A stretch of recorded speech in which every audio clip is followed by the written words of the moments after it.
as the other. But the Pharisees went out and plotted how they might kill Jesus. Mark 3:1-6. Another time Jesus went into the synagogue, and a man with a shriveled hand was there. Some of them were looking for a reason to accuse Jesus, so they watched him closely to see if he would heal him on the Sabbath. Jesus said to the man with the shriveled hand, "Stand up in front of everyone." Then Jesus asked them, "Which is lawful on the Sabbath, to do good or to do evil, to save a life or to kill?" But they remained silent. He looked around at them in anger and deeply distressed at their stubborn hearts, and said to the man, "Stretch out your hand." And he stretched it out, and his hand was completely restored. Then the Pharisees went out and began to plot with the Herodians how they might kill Jesus. All right, so we have Luke 6:6-11. On another Sabbath, he went into the synagogue and was teaching, and a man was there whose right hand was shriveled. The Pharisees and the teachers of the law were looking for a reason to accuse Jesus, so they watched him closely to see if he would heal on the Sabbath. But Jesus knew, what they were thinking, and said to the man with the shriveled hand, "Get up and stand in front of everyone." So he got up and stood there. Then Jesus said to them, "I ask you, which is lawful on the Sabbath, to do good or to do evil, to save life or to destroy it?"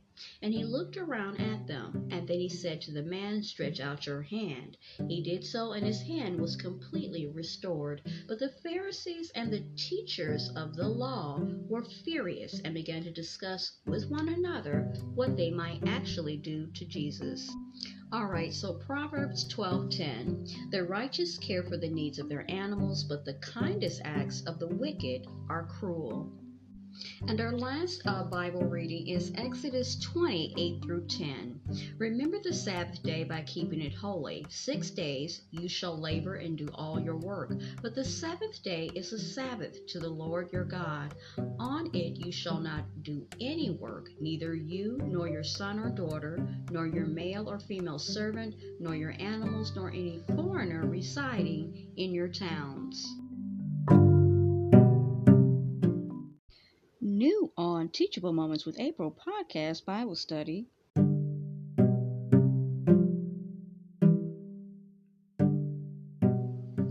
Chapter 32. What is lawful on the Sabbath? 2. The greatest man who ever lived. This is Teachable Moments with April podcast Bible study, and I am your host, April. This is the question and answer episode. So for this particular episode, we have 3 questions. The first question is, what is the setting for a dramatic confrontation between Jesus and the Jewish religious leaders?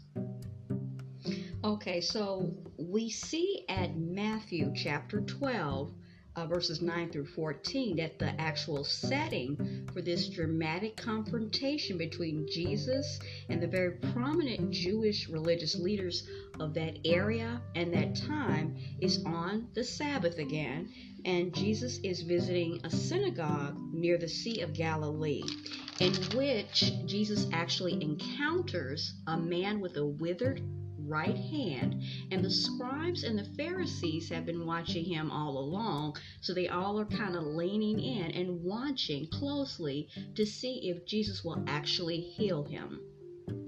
Now, we already know from past experiences, and past Sabbaths, that in fact he is going to heal him, so that's basically what happens. Now, this leads us to question number 2. What do these particular religious Jewish leaders believe regarding healing on the Sabbath? Now, if it has anything to do with Jesus, and it has to do with the Sabbath, they've got something to say, and it's not anything nice. It's actually very negative. So we turn our attention, to some of the things that they are teaching. So these Jewish leaders, religious leaders, believe that healing is lawful on the Sabbath only if the person's life is considered to be in danger.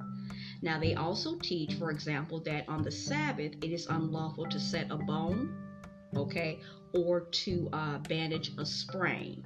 So This is allegedly why they are watching him so hard.